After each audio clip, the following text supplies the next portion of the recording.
Kalau pertanyaannya apakah semua ayat Al-Quran itu ada asbabun nuzulnya? Nah, ini kalau pertanyaannya seperti itu berarti nggak baca buku ya. Di Menjawab, Pak. silakan Mbak.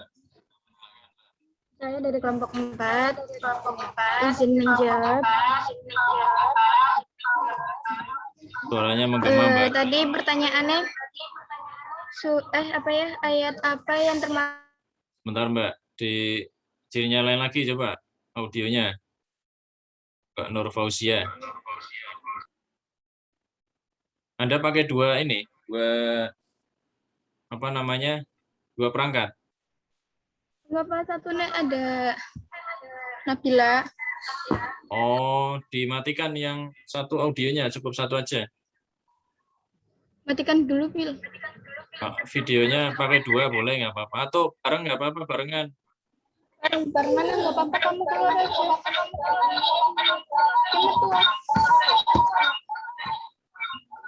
Bentar, Pak. Ya. Bareng aja dimatikan satu. Udah saya absen nggak apa-apa.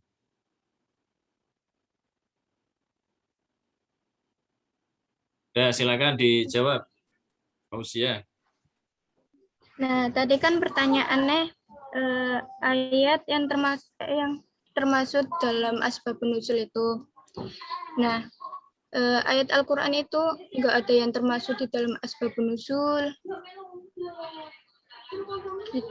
Menurut aku gitu, Pak. Gimana Al-Quran tidak termasuk asbabun nuzul? Pertanyaannya singkat aja, apakah semua ayat Al-Quran itu ada asbabun nuzulnya? Tidak ada, Pak. Nggak ada semuanya. Nggak ada semua. Terus ngapain kita belajar asbab kalau nggak ada? Ada, Pak. Pasti ada. Surat berapa? Di setiap ayat. Ya, saya jawab aja ya. Nanti Anda baru diskusi ini. Belum baca berarti Anda itu ya. Jadi gini ya, tidak semua ayat itu ada asbabun nuzul. Ini saya terangkan dulu ya, ini sambil menunggu beberapa kelompok. Oh ini sudah ada. Jadi gini, kita harus pahami dulu. Ini sebenarnya sudah saya jelaskan di video tadi yang saya share terakhir ya. Jadi kalau Anda mendengarkan di situ, saya kira paham. Ya, asbabun nuzul itu kan sebab ya, ini kalau secara bahasa ya, Anda bisa sambil dibuka di bab asbabun nuzul. Jadi asbabun nuzul itu sebab-sebab diturunkannya ayat. Jadi kalau Al-Quran itu namanya asbabun nuzul ya, sebab-sebab diturunkannya ayat. Kalau di ilmu hadis itu namanya asbabul wurud. Karena hadis itu tidak diturunkan ya, tapi disampaikan dan kemudian diriwayatkan. Makanya kemudian ada asbabul wurud ya, sebab-sebab periwayatan. Nah, kalau asbabun nuzul sebab-sebab penurunan. Tapi penurunan di sini jangan dimaknai sebagai sebab-sebab dalam artian sebab akibat ya, kausalitas. Kausalitas itu ya ada sebab, ada akibat. Ada akibat ya harus ada sebab, itu hubungan kausalitas. Nah, kalau asbabun nuzul itu bukan sebab dalam artian kausalitas ya, tapi apa namanya? Bukan berarti kemudian sebabnya kemudian nggak jadi ada, kemudian ayatnya nggak jadi turun. Ayatnya ya tetap turun. Kalau memang sudah ada Al-Qur'annya, karena Al-Qur'an kan sudah ada sebelum diturunkan kan gitu.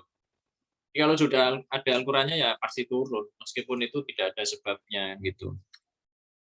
Nah, ini sekaligus menjawab pertanyaan kenapa ayat Al-Qur'an tidak diturunkan secara urut ya. Jadi kalau Al-Qur'annya urut ya, cuma penurunannya itu ngacak.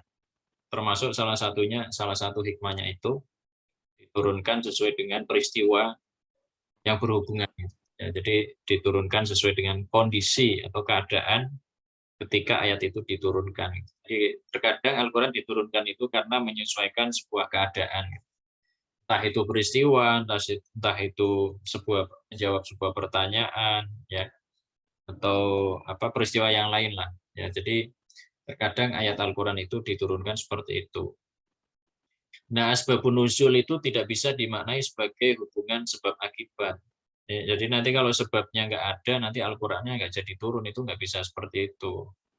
Ya, maka mayoritas ulama itu memaknai bahwa asbabun nuzul itu dimaknai sebagai sebuah peristiwa, ya, peristiwa yang mengiringi, ya, yang mengiringi suatu ayat itu turun.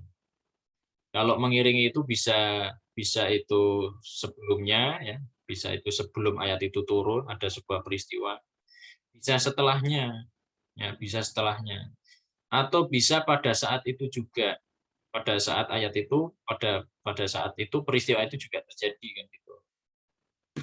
Ini paham nggak asbabun nuzul? Paham ya? Jadi peristiwa-peristiwa yang mengiringi sebuah ayat itu turun. Jadi mengiringi itu bisa sebelumnya, bisa saat itu atau setelahnya. Ya, itu asbabun nuzul. Nah, tidak semua ayat itu ada asbabun nuzulnya. Kalau asbabun nuzul itu masuk ke dalam ilmu riwayat. Jadi ulumul Quran kan cabangnya banyak. Nah, dari banyaknya ulumul Quran itu, cabang ulumul Quran itu ada yang sifatnya itu diroyat, ilmu diroyat. Ilmu diroyat itu ilmu dari hasil pemikiran, istihad. Meskipun ya istihad, meskipun dari hasil pemikiran ya itu tetap tetap menggunakan dasar ya. Meskipun kadang ada yang pakai ilmu ngawur juga. Ya, kalau kalau yang beristihad bukan ulama, nah kalau bukan ulama namanya bukan istihad ya, tapi itu ngarang ya, ngawur ya. Maka kalau belajar ulumul Quran itu jangan menurut saya gitu ya. Tadi Mbak Nur Fauzia jangan menurut saya. Nanti kalau salah, nah cuma itu ya masih mending ya. Kalau salah menurut saya masih mending daripada menurut saya tapi di atas namakan ulama, nah, itu parah lagi nanti. Ya. Jadi itu ya, jadi ilmu diroyat itu ilmu yang ulumul Quran ya. Ulumul Quran ada ilmu riwayat, ada ilmu diroyat. Kalau ilmu diroyat itu apa namanya hasil dari pemikiran, dari penelitian itu termasuk ilmu diroyat, dari analisis dan lain sebagainya. Lah nanti ada ilmu riwayat. Riwayat itu ya sama kayak hadis ya, ada yang meriwayatkan, ada yang menyampaikan, ada yang meriwayatkan. Meriwayatkan ya disampaikan secara turun temurun, secara mutawatir ya. Dari Nabi Muhammad disampaikan ke sahabat, dari sahabat disampaikan ke tabiin, dari tabiin disampaikan ke tabiut tabiin dan seterusnya. Kalau langsung nyambung ke Rasulullah, nah ini kita nanti ada kalau belajar ulumul hadis nanti ada marfu ya, ada yang statusnya marfu. Marfu itu langsung bersambung kepada Rasulullah. Nah, kalau cuma berhenti dari sahabat saja itu namanya mauquf ya. Tapi kalau sampai tabiin itu namanya maktub. Nah, kalau asbabun nuzul itu rata-rata itu yang menjelaskan para sahabat ya, atau langsung dari Rasulullah sendiri. Ketika ayat itu turun, para sahabat itu melihat peristiwa apa atau menjelaskan bahwa ayat ini turun berkenaan dengan peristiwa apa. Nah, itu namanya asbabun nuzul. Ya. Turun temurun riwayat. Jadi asbabun nuzul ini termasuk ilmu riwayat. Maka cara mengetahui asbabun nuzul ya harus dengan riwayat, nggak bisa dengan ngarang-ngarang, kita nggak melihat sendiri keadaan waktu ayat itu diturunkan. Nah, karena dengan riwayat, maka kita harus mempelajari melalui riwayat-riwayat yang sampai kepada kita. Contohnya misalkan kitab-kitab. Nah, kalau asbabun nuzul itu secara khusus ada misalkan kitab yang secara khusus dipelajari membahas tentang masalah riwayat-riwayat asbabun nuzul, peristiwa-peristiwa yang berkenaan dengan apa namanya sebab-sebab turunnya ayat atau peristiwa-peristiwa yang mengiringi sebuah ayat itu turunkan. Misalkan ada kitab Lubabun Nukul, kitab Lubabun Nukul. Nanti Anda silakan cepat-cepatan cari kitab Lubabun Nukul yang versi PDF ya, tapi yang lengkap. Nanti silakan dikirim ke WA ya. Jadi silakan ini Anda cepat-cepatan satu kelas cari kitab Lubabun Nukul versi PDF. Yang sudah punya ya syukur langsung dikirim ya. Nanti sertakan nama dan NIM. Nah, karena ini terkait riwayat, maka tidak semua ayat itu ya ada asbabun nuzulnya. Ya, karena memang realitanya demikian. Kadang ada ayat yang turun, ada peristiwa yang mengiringi, kadang ada ayat yang turun itu ya secara ujuk-ujuk. Ujuk itu apa? Secara tiba-tiba ya turun saja gitu. Jadi nggak ada peristiwa yang mengiringi, tapi ya turun saja gitu. Nah, ini berarti ayat ini tidak ada asbabun nuzulnya. Bahkan bisa jadi ada peristiwa yang mengiringi, tapi riwayatnya nggak sampai kepada kita. Maka itu statusnya nanti ayat yang dianggap tidak ada asbabun nuzulnya. Meskipun wallahu a'lam ya, bisa jadi itu ya ada peristiwanya, cuma riwayatnya tidak sampai kepada kita. Gitu. Ya. Nah, karena ini berkenaan dengan peristiwa-peristiwa yang mengiringi, dan tadi ada ayat-ayat Al-Quran yang tidak dibarengi dengan peristiwa tertentu, ya mungkin bisa jadi karena apa namanya ujuk-ujuk turun gitu ya, nggak ada peristiwanya, maka tidak semua ayat itu ada asbabun. Bahkan yang ada asbabun nuzulnya itu cuma sedikit. Kalau kita bicara riwayat kan nanti ada sohe, ada hasan, ada do'if kan gitu. Lagi-lagi lari ke ulumul hadis ya kalau riwayat. Cuma nanti ya tidak semua periwayatan itu statusnya hadis ya. Karena kalau hadis itu kan yang disandarkan kepada Rasulullah. Bisa jadi itu yang menjelaskan kan sahabat kan gitu. Maka kemudian ada yang membedakan antara hadis dengan asar ya. Asar itu kan perkataan sahabat ya. Nah, ini tidak semua ayat Al-Qur'an itu ada asbabun nuzulnya. Bahkan yang tadi yang riwayatnya mutawatir yang sahih itu tidak lebih daripada 400 ayat ya. 400 riwayat. Jadi hanya sedikit saja dari jumlah ayat Al-Qur'an yang sekian ya. Yang jumlah ayat Quran ada berapa? Mas Burhan. Jumlah ayat Quran ada berapa? Ini enak sekali Mas Burhan sambil ngemil ya. Saya malah nggak ada cemilan. Oh, ada cemilan saya ini, cuma nggak mau makan nanti nggak enak sama jenengannya. Mas Burhan, ayat Quran ada berapa, Mas? Nggak tahu, Pak. Nggak pernah ngitung. Nah, Hilma. Ayat Quran ada berapa, Ma? 6.666 ayat. Kata siapa? Pernah ngitung. Hilma pernah ngitung. Kalau dulu pelajaran SMP saya masih ingat ya.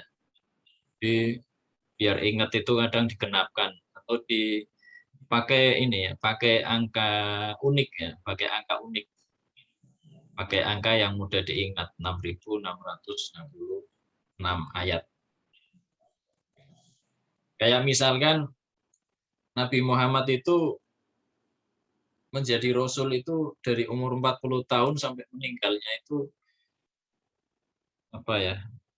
lamanya 22 tahun, 2 bulan, 22 hari. Nah, itu kan untuk mempermudah saja gitu ya. 22 tahun, 2 bulan, 22 hari. Hitungnya dari mana itu?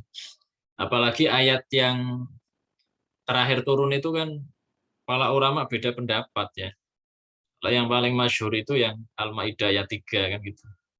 Padahal ada pendapat lain yang mengatakan ayat lain gitu. Nah, silakan nanti Anda itu tadi ya tugasnya yang pertama, Anda cepat-cepatan ngirim kitab Lubabun Nuqul versi PDF. Ini ada yang sudah mulai mencari ini. Terus kemudian Anda hitung ayat Al-Qur'an. Nah, ya. Ayat di dalam Al-Qur'an, cara menghitungnya nggak usah dihitung satu-satu.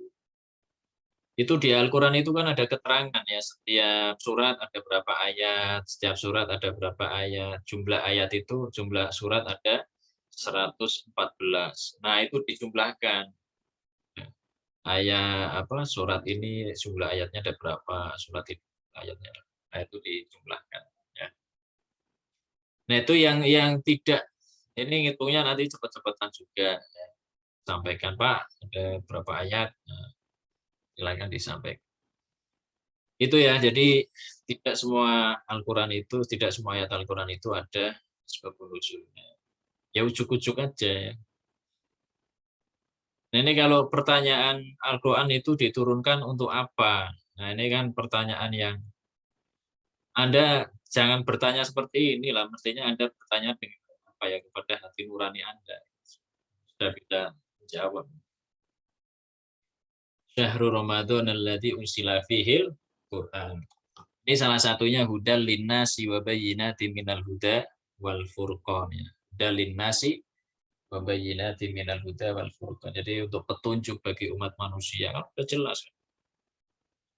Dzalikal kitabul la raiba fi hudal lil muttaqin kan itu. Ya. Kalau yang apa namanya? Syahrul Ramadan alladzi unsila fihil Quran. Nah ini nanti kalau Anda ngaji secara khusus di luar kuliah nanti kita bahas ya. Kalau di sini nggak cukup. Jadi kalau Al-Quran itu hudalin nas, ya Al-Quran hudalin nas. Kalau Alkitab yang di dalam surat Al-Baqarah ayat Alif Lam Dzalikal kitab, dzalik inilah kitab, dzalikal kitab la raiba fi hudalil muttaqin. Kalau kitab itu Alkitab yang disebutkan di sini itu petunjuk bagi orang-orang yang bertakwa. Beda. Kalau pelajaran SMP Anda itu kan kitab Al-Quran itu punya banyak nama. Ada Al-Furqan, ada Alkitab, ada Al-Quran, ya, ada yang lain-lain. Nah, beda ya. Jangan disamakan. Kalau Al-Quran itu petunjuk bagi umat manusia. Kitab, ya, dzalikal kitab itu petunjuk bagi orang-orang yang bertakwa. Kitab itu apa? Al-Quran itu apa? Itu harus paham Anda ya. Maka orang yang bisa baca Quran itu ya orang yang paham Al-Quran itu apa kan gitu. Kalau nggak paham Al-Quran itu apa ya Anda namanya bukan baca Quran tapi baca mushaf Al-Quran kan gitu. Baca tulisan Al-Quran. Yang berpahala itu baca Quran ya. Bukan ya kalau mushaf Al-Quran ya dibaca ya tetap dapat pahala kan gitu. Jadi itu ya. Ini jadi hudal kalau yang ditanyakan untuk apa Al-Quran diturunkan ya itu untuk petunjuk bagi umat manusia. Maka Al-Quran itu harus didakwakan kepada umat manusia meskipun itu non-muslim, paham ya? Karena di sini hudal linnasi wa bayyinatin minal huda wal furqan. Ya wajib kita berdakwah wajib ya. Meskipun itu pada orang non-muslim. Jadi Al-Quran itu bukan untuk orang Islam saja, tetap didakwakan kepada orang non-muslim. Ya kalau mereka mau menerima ya insya Allah mendapat hidayah gitu kan. Tapi ya hidayah urusan Allah ya. Yang penting ya kita kan ya kewajiban kita saja. Urusan orang mau ikut atau enggak kan urusan lain gitu. Jadi itu ya. Atau apakah ada sebab lain dari turunnya Al-Quran selain sebagai pembenaran dan penyimpangan? Jawaban atas. Nah, ini pertanyaan yang saya anggap ini nggak baca tentang bab sebab nuzul ya. Ini kita membahas sebab-sebab sebuah ayat itu diturunkan ya, bukan sebab-sebab Al-Quran itu diturunkan itu bukan ya. Ini kelompok 2 ya. Kelompok 2 atas nama Muhammad Danil Fatih Al-Faiz. Dan seterusnya bagaimana cara membedakan ayat Al-Quran yang turun ada sebabnya dan ayat Al-Quran tanpa disertai sebab. Apakah bisa diketahui dari makna artinya atau dari yang lainnya. Ini tadi secara tidak langsung sudah saya jelaskan. Jadi asbabun nuzul itu pakai riwayat. Kalau nggak ada riwayatnya ya berarti tidak ada asbabun nuzulnya. Nah, Anda bisa lihat di kitab Lubabun Nukul. Di situ ada ya mau nggak mau kalau kita harus pakai riwayat ya seperti itu, harus lihat catatan, harus lihat kitabnya. Nah, periwayatan sekarang yang sampai kepada kita kan tulisan-tulisan, bukan lisan. Ya, bukan lisan. Harus dilihat di beberapa kitabnya termasuk salah satunya itu kitab Lubabun Nukul yang sering dijadikan dasar atau pedoman untuk melihat sebab-sebab diturunkannya sebuah ayat. Assalamualaikum, dari kelompok 6 ya. Dari kelompok 6, salah satu cara mengetahui secara periwayatannya. Nah, pertanyaan seperti apa yang harus diketahui? Maksudnya gimana? Pertanyaan seperti apa yang harus diketahui? Ini maksudnya gimana, Mbak? Periwayatannya yang harus diketahui itu seperti apa? Periwayatannya. Ya, Anda cukup tahu saja. Jadi asbabun nuzul Anda dibaca nih di halaman apa ya? Asbabun nuzul itu halaman berapa? 3 ya. Nah, Anda dibaca hikmah mengetahui asbabun nuzul itu kan itu ada, saya tulis di situ 6 ya. Jadi konteks kita memahami Al-Quran itu jangan cuma tekstual saja, ya, tapi juga konteks ketika ayat itu diturunkan.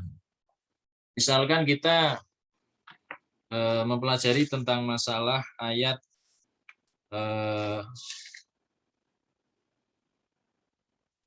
tentang masalah arah kiblat ya, itu di awal bab juz 2. Ada yang pegang Al-Quran enggak?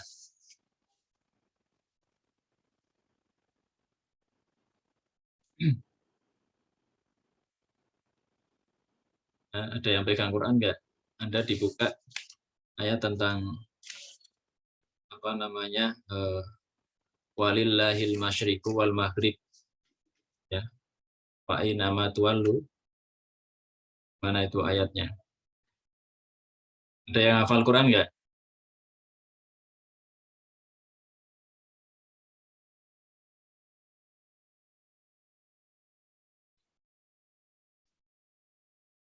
Itu di awal juz 2 ya.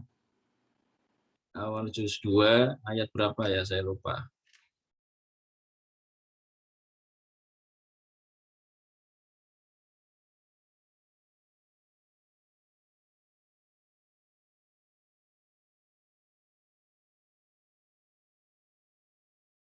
Nah ini.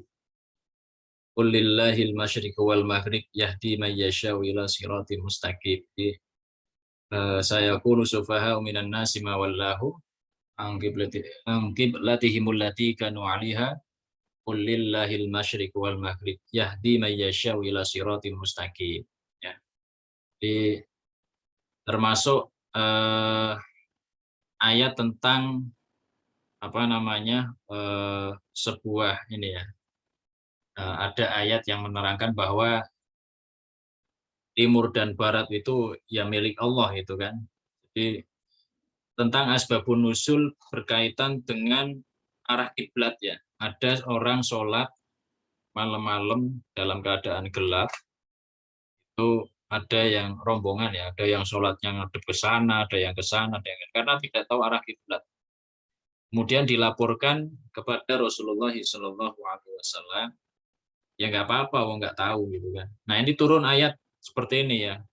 Qul lillahil masyriqu wal maghrib yahdi may yasha'u ila siratin mustaqim. Qul lillahil masyriqu wal maghrib, katakanlah milik Allah lah timur dan barat gitu.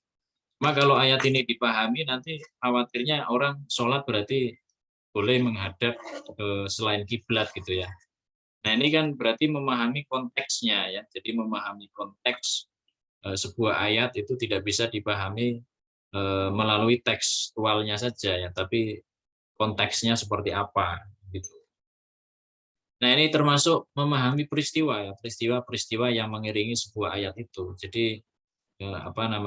kita biar tahu, biar mencocokkan gitu ya keadaan di mana ayat itu turun. Jadi itu ya, jadi ya riwayatnya ya harus diketahui semuanya. Jadi kalau ditanyakan periwayatan yang harus diketahui ya semuanya ada baca ya. Jadi nanti kalau misal sudah nemu kitab Lubabun Nuqul silakan dibaca-baca, atau ada satu mushaf yang sekarang kan mushaf itu kan macam-macam ya. Ini kalau mushaf yang saya pegang ini ya mushaf keluaran mana ini? Ini kalau ini yang dari Syamil Quran ya, dari Syamil Quran.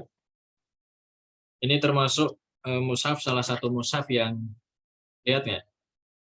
Syamil Quran ya, ada yang tulisannya Syamil. Itu pun kayaknya macam-macam nggak usah. Itu ada ini, ada keterangan asbabun nuzul. Jadi nanti Anda lihat nggak ya? Jadi nanti ada warnanya ya, di hijau, di blok hijau, nanti bawahnya itu ada keterangan. Nah, keterangannya ini ada riwayat asbabun nuzul ya, meskipun yang dicantumkan itu cuma apa namanya, terjemahannya saja ya. Ya ada beberapa mushaf yang di situ sudah ada asbabun nuzulnya. Nah, kalau ini ngambilnya ya rata-rata dari kitab Lubabun Nukul itu. Karena memang rujukan untuk kitab asbabun nuzul itu di kitab Lubabun Nukul. Itu ya. Terus kemudian dari kelompok 13, asbabun nuzul yang pertama kali kan Al-Alaq, surat yang pertama kali diturunkan.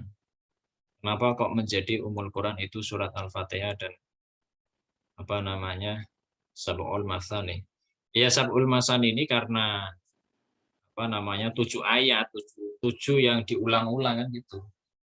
Al-Quran itu kenapa disebut sebagai 7 ayat yang diulang-ulang? Karena itu diulang-ulang di dalam sholat. Nah, kenapa umul kitabnya itu kok surat apa, Al-Fatihah, ya, bukan surat Al-Alaq. Padahal Al-Alaq itu yang pertama kali diturunkan. Jadi umul kitab itu di awal ya, ditaruh di awal. Makanya itu umul kitab ya. Nah, yang nggak urut itu ya turunnya yang tidak urut. Turunnya itu apa namanya? Tadi kan saya katakan ya, Al-Quran itu diturunkan tidak urut. Kalau Al-Qurannya urut, ya. Cuma penurunannya itu yang tidak urut, termasuk surat Al-Alaq. Nah, surat Al-Alaq diturunkan pertama kan karena untuk mengenalkan kepada Nabi Muhammad SAW tentang perintah membaca, terus kemudian mengenalkan kepada Tuhan, yaitu Tuhan yang telah menciptakan manusia dari segumpal darah.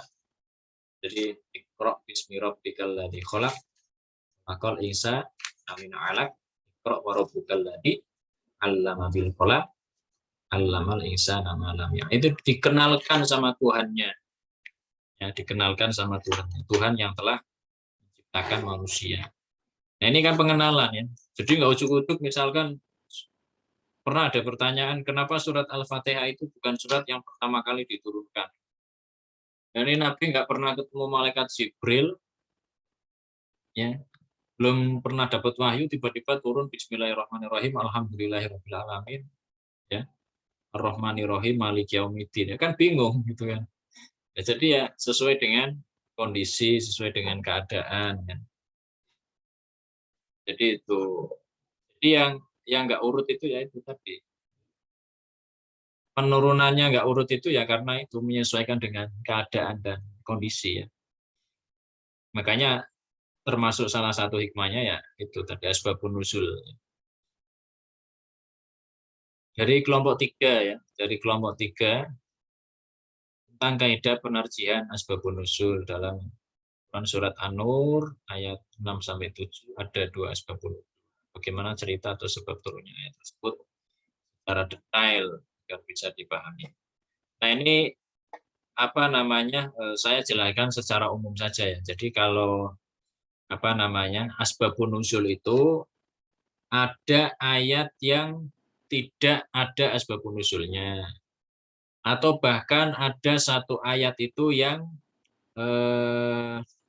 dua riwayat peristiwanya berbeda.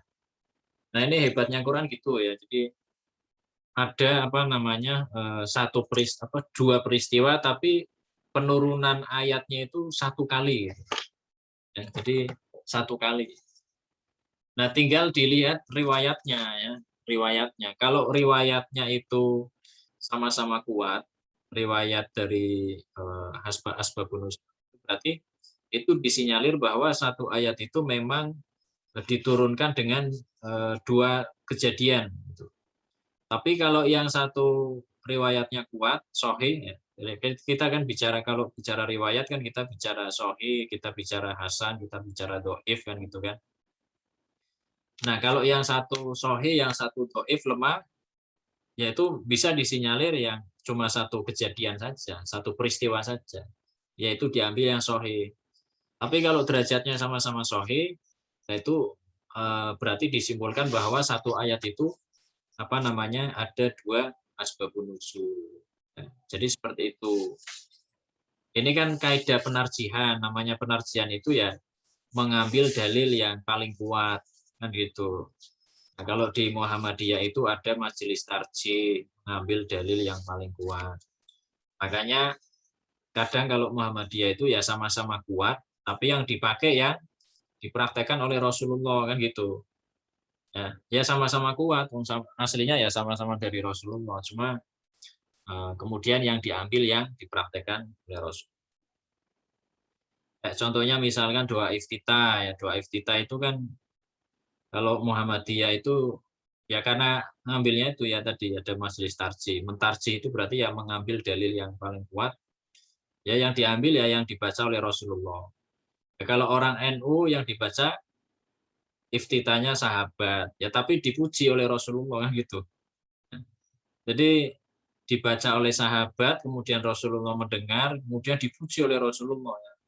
Ketika ayat itu turun, ketika doa iftitah itu dibacakan, ya, Rasulullah itu melihat langit itu terbuka, menurunkan rahmat dan siap menerima doa-doa. Wah, ini kan luar biasa itu. Jadi ya sama-sama sebenarnya sumbernya dari Rasulullah, kan gitu. Jadi gitu ya. Ini majelis majelis tadi. Ini penarjihan ya.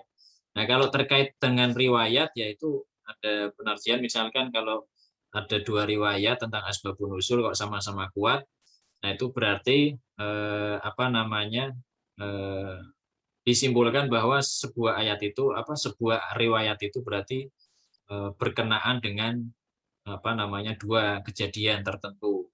Jadi satu ayat bisa karena ada dua kejadian atau lebih, seperti itu. Nah, kejadiannya seperti apa? Nah, kejadiannya itu Anda bisa baca di halaman 78. Itu kaitannya dengan macam-macam asbabun nuzul. Ya. Macam-macam asbabun nuzul, di situ ada ditinjau dari aspek bentuknya. Ya. Ini peristiwa berupa pertengkaran. Ya. Kemudian peristiwa berupa kesalahan yang serius. Seperti seorang sahabat yang mengimami sholat dalam keadaan sedang mabuk. Ya. Peristiwa berupa hasrat atau cita-cita atau keinginan. Ini contohnya misalkan kayak ayat terkait wattakhidhu min maqami Ibrahim musalla. Ini harapannya Umar bin Khattab ini biar istilahnya itu makom Ibrahim itu dijadikan sebagai tempat sholat. Nah, ini ternyata turun yang ayat ini. Ya. Terus kemudian berbentuk pertanyaan. Nah, ini kalau ada pertanyaan biasanya ayatnya yas'alu naka anil fal misalnya. Yas'alu naka anzil purnain. Yas'alu naka anil mahid. Nah, ini kalau yas'alu biasanya itu ada asbabun nuzulnya, ya bukan biasanya ya. Itu kalau yas'alu ya sebagian besar ya semuanya itu ada asbabun nuzulnya. Karena itu ada yang bertanya. Ya, jadi bisa berbentuk pertanyaan ya. Pertanyaan ini juga ada beberapa ya pertanyaan yang berhubungan dengan peristiwa masa lalu. Misalkan ada pertanyaan tentang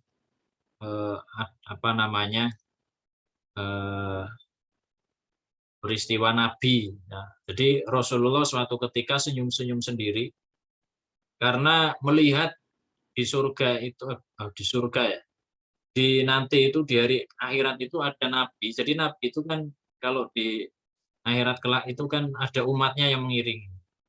Tapi ada Nabi yang tidak punya umat. Dia bawa senjata ya, senjatanya khas senjatanya kayak pedang pendek ya. Tapi nggak punya umat, ya, badannya kekar, kuat. Nah, ini ada Nabi namanya Sam'un al-Husi. Sam'un al-Husi itu biasanya difilmkan dengan nama Samson. Jadi Samson itu sebenarnya menceritakan seorang nabi sebenarnya yang diberi mukjizat, kekuatan yang sangat luar biasa dan tidak terkalahkan. Nah, ini Anda silakan dibaca sendiri asbabun nuzulnya. Itu kenapa saya menyuruh Anda mencari lubabun nukul itu ya. Jadi biar Anda baca-baca sendiri, misalkan Anda penasaran dengan ayat tertentu, ya silakan Anda dibaca itu asbabun nuzulnya. Nah, ini kan bahasa Arab kan mengakses kitab gundul, kitab Arab, saya kira ya bisa lah mestinya ya, ambil belajar ya. Seperti itu. Nah, ini termasuk asbabun nuzul tadi yang saya ceritakan Nabi Samun al-Husi atau Samson itu di dalam surat Al-Qadr ya. Jadi surat Al-Qadr itu asbabun nuzulnya. Di seorang nabi yang bla bla bla sampai akhirnya cerita, silakan Anda cari sendiri nanti lama ya. Nah, itu termasuk pertanyaan yang berhubungan dengan masa lalu. Terus kemudian pertanyaan yang berhubungan dengan sesuatu yang pada saat itu terjadi. Pertanyaan yang berhubungan dengan masa yang akan datang. Nah, ini terkait dengan pertanyaan. Nah, ditinjau dari jumlah sebab yang turun. Nah, ini. Sebab turunnya lebih dari satu atau inti persoalan yang terkandung dalam ayat atau sekelompok ayat yang turun. Nah, ini tadi termasuk yang ditanyakan ya, misalkan ada apa namanya kejadian tertentu ya. Nah, ini pada ayat Al-Quran Anda bisa buka di halaman 80 ya. Pada ayat Al-Quran yang asbabun nuzulnya lebih dari satu dan ada pula satu sebab, tapi ada ayat yang turun tanpa disertai sebab. Nah, ini kalau Anda baca sampai sini kan Anda sudah bisa menyimpulkan ya tadi ya. Dia ada ayat yang tidak ada asbabun nuzulnya, ada ayat yang ada asbabun nuzulnya, satu riwayat. Ada ayat yang ada asbabun nuzulnya itu ya karena lebih dari satu dari riwayat, tapi dua kejadian yang berbeda. Tapi itu menjelaskan asbabun nuzulnya ayat itu sama, ayatnya sama. Ini Anda dibaca di bab 80. Nah, adapun terkait yang ditanyakan tentang asbabun nuzul kan di sini sudah ada ini. Di sini sudah saya cantumkan. Itu terkait An-Nur ayat 6 sampai 7 itu dua asbabun nuzulnya. Yang pertama itu terkait tentang masalah pertanyaan Asim dan Waimir kepada Rasul sehubungan dengan mereka menemukan istrinya masing-masing melakukan perzinaan. Nah, peristiwa tersebut diriwayatkan oleh Bukhari dan Muslim, kan berarti sahih kalau diriwayatkan oleh Bukhari dan Muslim. Nah, kemudian peristiwa yang kedua itu terkait tentang masalah riwayat yang menjelaskan tentang tuduhan Hilal bin Umayyah terhadap istrinya yang dituduh berzina dengan Syarik bin Sahna. Intinya ini tentang masalah istrinya yang berzina, intinya itu. Cuma nama yang disebutnya beda. Berarti kan ada dua kejadian gitu ya. Dua kejadian. Nah, ini satu ayat yang turun yaitu satu paket sekaligus ya, bukan satu ayat. Ini ayat 6 sampai ayat 7. Itu ya. Nah, contoh yang lain Anda bisa dibuka sendiri halaman 81 ya. Jadi itu. Terus kemudian satu lagi saya bacakan ya. Salah satu cara untuk mengetahui asbabun nuzul yang mengetahui secara periwayatan. Oh, ini tadi sudah.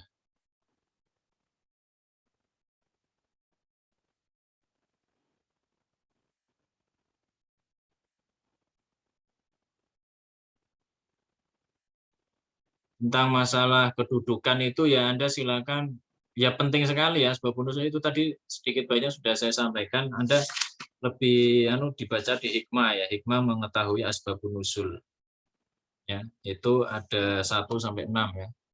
Bantu mengetahui sejarah, terus kemudian membantu dan memudahkan pemahaman terhadap ayat-ayat turunnya Al-Quran ketika terjadi sebuah peristiwa menunjukkan kemujizatan, menghindari salah duga pemahaman sebuah ayat biar nggak letterlek ya, tekstual ya.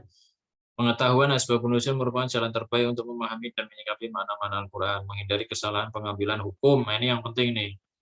Hindari kesalahan pengambilan hukum akibat salah paham dalam istimbat karena ketidaktahuan asbabun nuzul dan lain sebagainya. Jadi termasuk salah satu menafsirkan ayat Al-Quran itu ya salah satu jalannya dengan mengetahui sebab-sebab diturunkannya sebuah ayat ya. Itu. Itu ya, jadi waktunya sudah habis, jadi kuliah kita sampai di sini dulu. Sebentar, mudah-mudahan bermanfaat. Saya tutup dulu. Terima kasih. Assalamualaikum warahmatullahi wabarakatuh. Waalaikumsalam.